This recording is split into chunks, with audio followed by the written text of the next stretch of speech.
Doing session today. We're going to talk again on the topic which is very, very relevant, and at the same time, it is the need of the hour.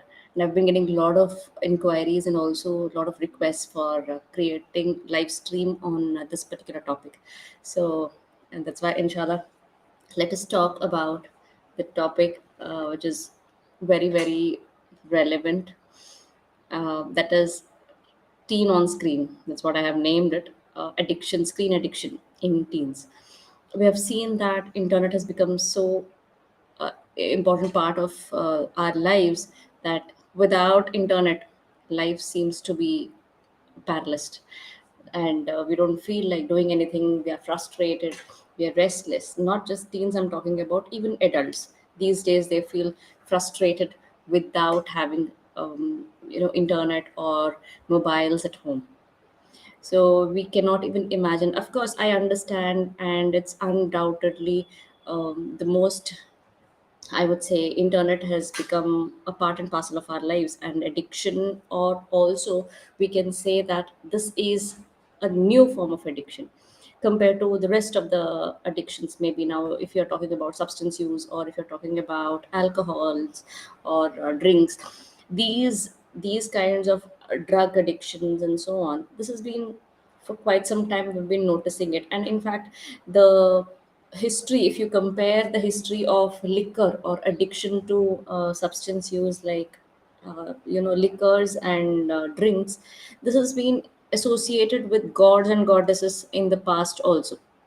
We have seen some of the sculptures or idols wherein the kings or the noblemen or noble class people are serving liquor to gods or goddesses, whatever they say. So these things were associated to some kind of godliness from the very past or from the very beginning. But now, this screen addiction is related something to the millennial only, or this is something which we have to understand. This is totally based on the new form, or the new generation itself. So we have to be mindful how to get rid of all these things, or how to overcome this problem. Of course, we have been created, or we are sent to this universe by Almighty with a purpose and with a plan. And the purpose He has sent us right at this particular time, where we can see all kinds of technology and advancement in all kinds of social media, mobiles, and internet. And of course, He has sent with a purpose only, but we need to understand how to channelize it. So I'll be talking about all these things in my live streaming, inshallah. So stay tuned. Whoever is joined today and is watching me live, let me know in the comment section where are you from exactly, so that I can know and I can understand you in a better way, and also try to get connected. Okay, thank you for joining. Also, yeah, so now we will be going forward. Of course, internet is the resources that we can see. It's a form of how to communicate to people, or it you can even broaden your knowledge, and you can communicate well, or you can share your information with somebody else. There are so many other things. Undoubtedly it's the same, but internet also is attracting more of negativity. This we have to be mindful about, and we know what is happening with our own lives right now. So despite of having all kinds of we adults, we don't want to get into the trap, and we want to channelize ourselves, focus, be focused. We are doing everything. Despite all that, there are some things that creep into our screens and deviates us. We try to get impacted, or we get that impact, and somewhere we lose our track and end up watching 4 to 5 shots or 15 to 20 shots, where we had to watch only one important ones, and somewhere we are not able to control ourselves. So that happens most of us. And of course in teens, it is continuous, or I would say it is something matchless, we would say that. So in it, teens are getting interested, and it is used even without the supervision of parents. They don't even involve parents, adults, in this regard. They don't want parents to be following their social media handles, or they don't want to follow parents social media handles even. This is happening because they don't want to reveal their secrets to anybody, nor they want uh, parents also they don't want to know anything about parents what they are doing as well. They are not bothered about it. So these things are happening. I would say communication, it is right now it is being instantaneous, or perhaps they are teens would talk to teens are talking to each other, or it becomes so instantaneous, or sometimes it's like perhaps they would not be freely face to face. When they meet, they would not freely talk to each other, but when they are online, or when they communicate through mobiles or social media, they are more comfortable, and they are free at the same time. So this changes are seen. You can see the psychological changes and the benefits that they are getting when they are in social media, and how when they connect with each other. Okay, so as I said, internet is almost, I would say, right now, of course it is very important, but at the same time it is freely accessible. It is unlimited. You can access it anytime, anywhere you want, and almost it is free, very cheaper and inexpensive rates. You get internet also, wi-fi also. So this has become a part and parcel of our lives now. Here I would say any small child also is able to use this, or is able to use internet in the way that it is suitable for them. But some teens are so obsessed right now that they are not able to use internet even at schools. They want, particularly in schools also, they want to use this internet.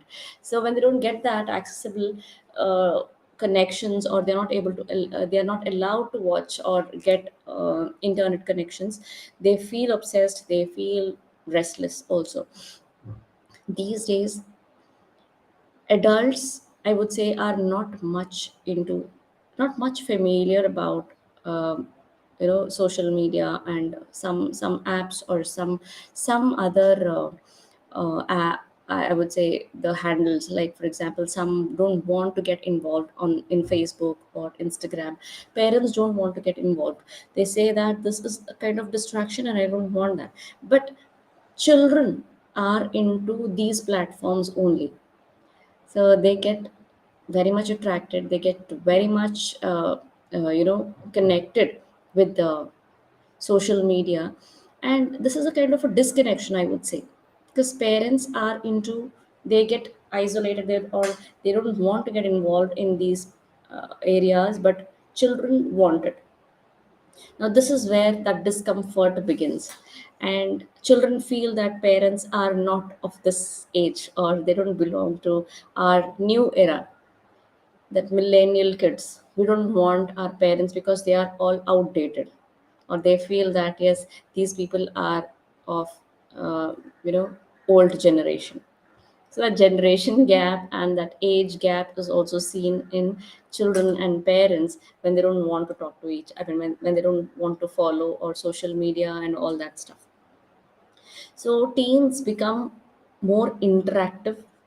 They are quick and confident when they are talking to their peers or anybody in social media. So what happens now? We have to be very much mindful about what do we need to do as parents. I would like to tell you about uh, why this addiction takes place, or what happens in the mind, and also I would like to give us some suggestions as parents. What do we need to do? So, why are we connected, or what happens? Why is that we are connected to this kind of dopamine? Sorry, this kind of social media handles. Why is that we are inclined towards it? There is something called a hormone called as dopamine. So, I would like to say that this is the very fact. Sorry.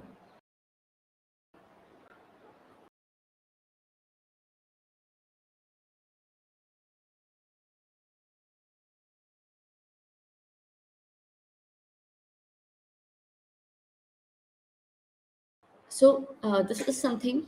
that I was talking about, hormones is some kind of hormone known as dopamine, and this is nothing but a feeling good. It's like a neurotransmitter which feels good, which makes us feel good about something, and this is the reason for all kind of addictions. Now, if I talk about the addictions and the drawbacks, what happens there?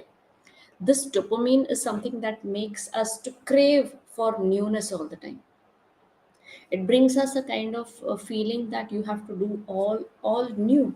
Now, for example, when the child is into watching some movies or watching a kind of videos, he wants every time new videos, new scenes, new people around him. Why does it happen? Because we are accustomed, or we want to watch maybe 1 minute video shorts or reels. So now we have programmed our mind to get messages only within that minute, or within one single minute. How much of knowledge I get, that's more than enough.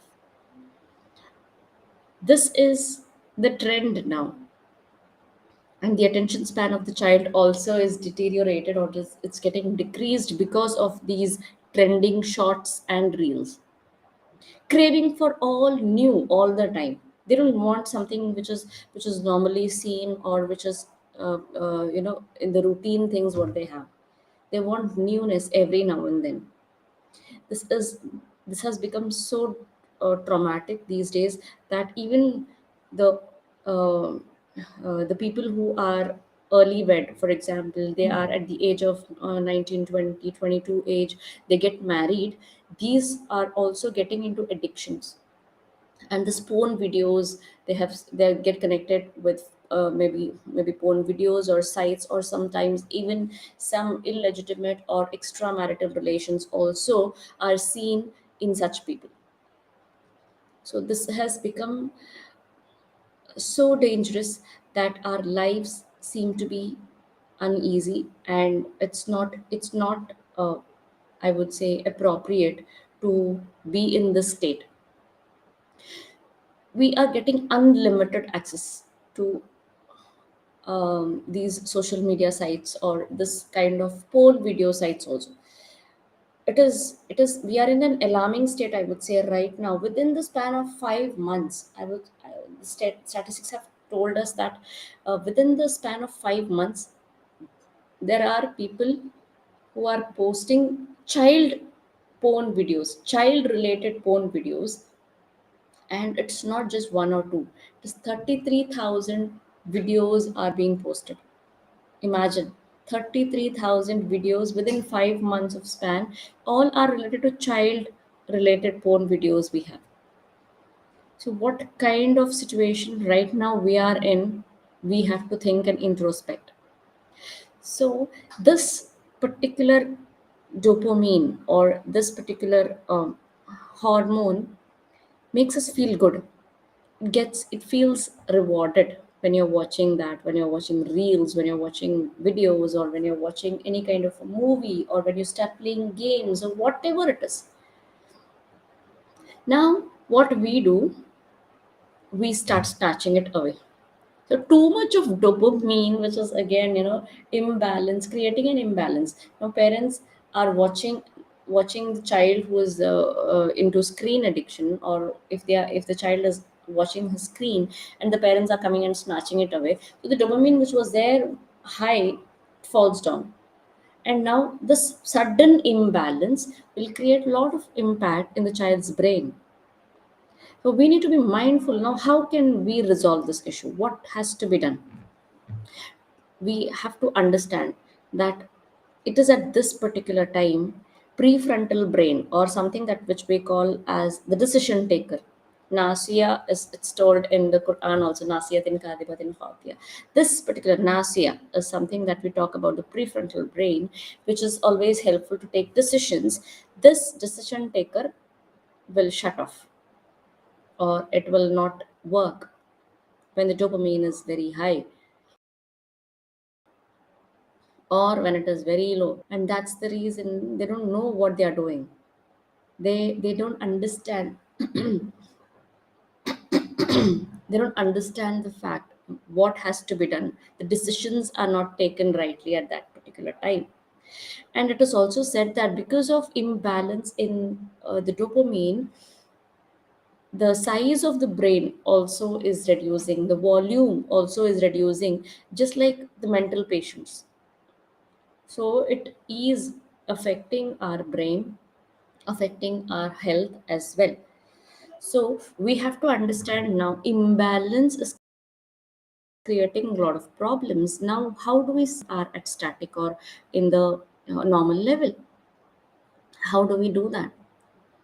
Hormones are Hormones can be, I would say, balanced when we try to do something differently, not the same. Now, out of sight is out of mind, of course. So we need to see that we control our house or we control our room and see that the maximum time is not utilized on screens.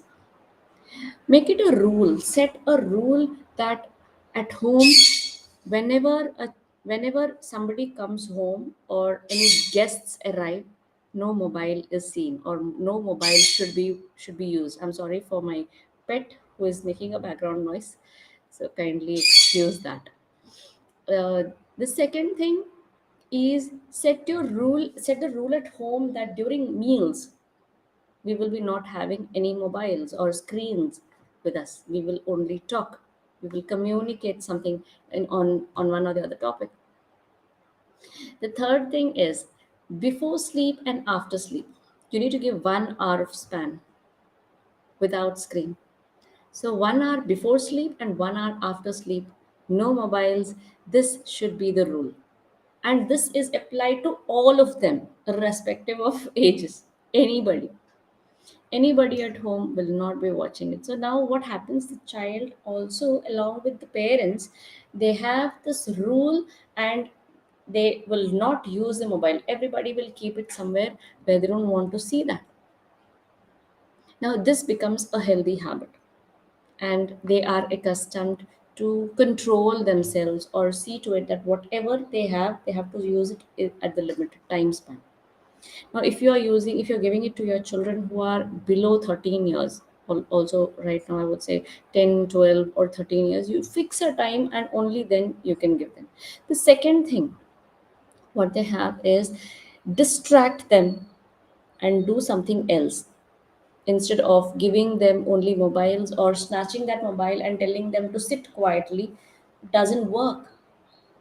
We have to give something in alternative, something we have to alter and give a substitute for this. We maybe the games or something. What you can do, what I usually prefer is to ask the child's favorite dish.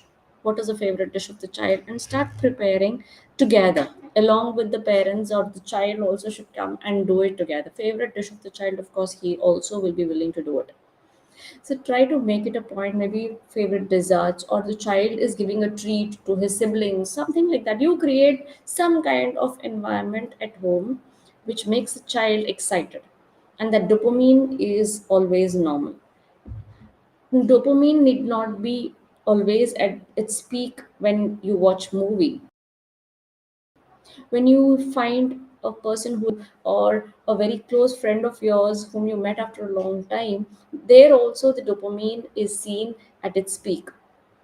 So something that you do which you love to do, then the dopamine also will be at its top level. So what we need to do, understand now is, when you start creating that environment or giving something alternative, you feel happy. So let us be mindful about it. Okay. So try to give something which, I mean, it's not just snatching the mobile. Snatching the mobile will not work. It creates or it worsens the situation, I would say, because there what happens is the dopamine is completely getting into that phase where, you know, com- the graph also I fall down when you see that uh, when you see that the mobile is snatched from the child.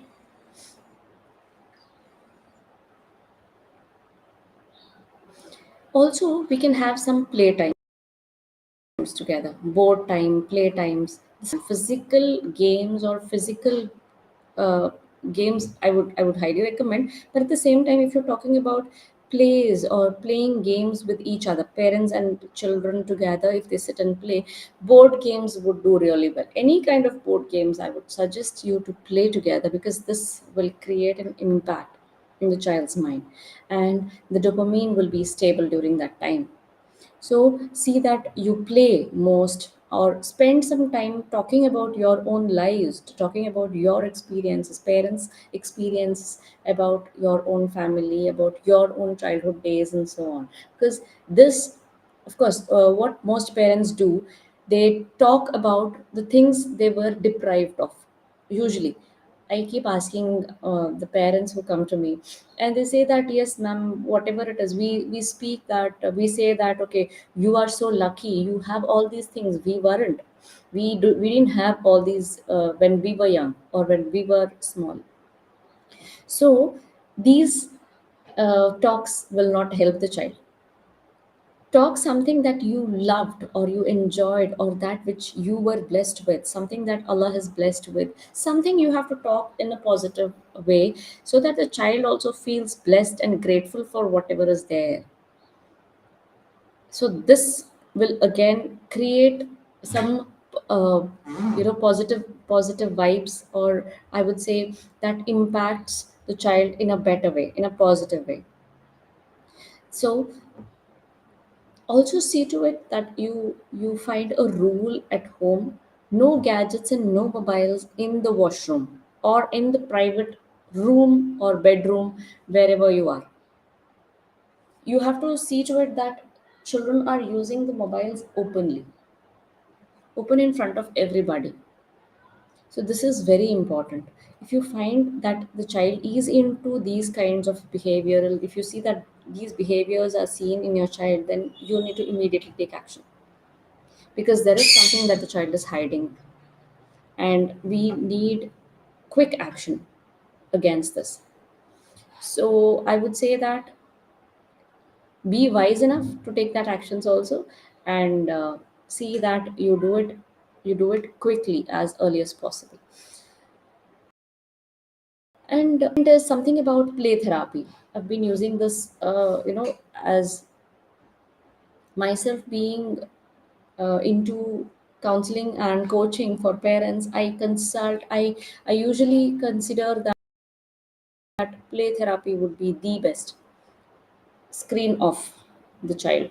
So what happens is, most of them are, they feel that okay, what about the play? They play every time over, maybe they don't know exactly what is the perspective I'm talking about. It's a physical game, or it's the physical sports that I'm talking about. Play therapy is usually, I would recommend football. It is the best therapy for children. But at the same time, if you feel that you can enroll them for a badminton or some kind of sports wherein they are very much using their bodily movements, this will create a better results, because they get exhausted and their dopamine also will be high. And once they get exhausted, they are able to balance that and then get sleep, adequate sleep, and so on. And the fifth point that I want to say is about channelizing the usage of mobiles. How do you channelize your mobile usage? This is very, very important. Usually, what happens is, we are born at this particular stage, of course, with an intention, as I mentioned earlier. So now we have to use this particular technology for the betterment. How do we use it? Or how should my child use it? If he has some kind of maybe he is interested, or he is passionate about doing certain other things. For example, maybe he is into trading, or he is into looking into drones, or trying to invent something new. Please see to it that you channelize it in such a way that it becomes a productive usage. I usually tell my son, how do I grow my Instagram channel? Just let me know about it. And he starts having some research. Or if he is interested into So I keep channelizing him and ask him, see, look at this particular channel. This YouTube channel is telling so many things about trading. You can talk, you can see about this, you can watch the. I'm trying to channelize as much as possible. I don't say that my child doesn't watch anything which is against Islam, or he doesn't do anything without my supervision. No, he does. He does. But whenever we have that communication, I talk about all these things, and then of course he will realize that whatever mistakes he has done, and he comes and admits that as well. So I don't say he's 100% devoid of all mistakes. No, it's not. There's nothing like that. Of course he is into childhood, or that kind of stage where all others are, and he is at that same fitra, or that I would say it's a kind of condition where each one has that uh, that nature, teens nature, of course, as I would say.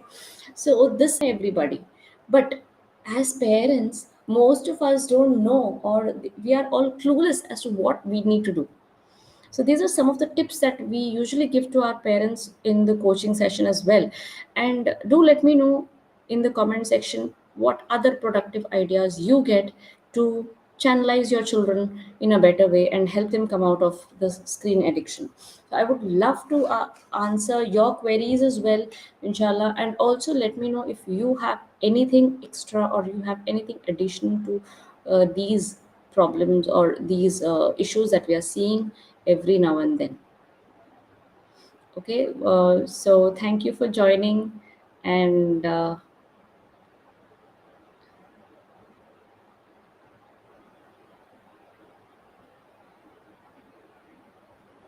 okay, I have some issues.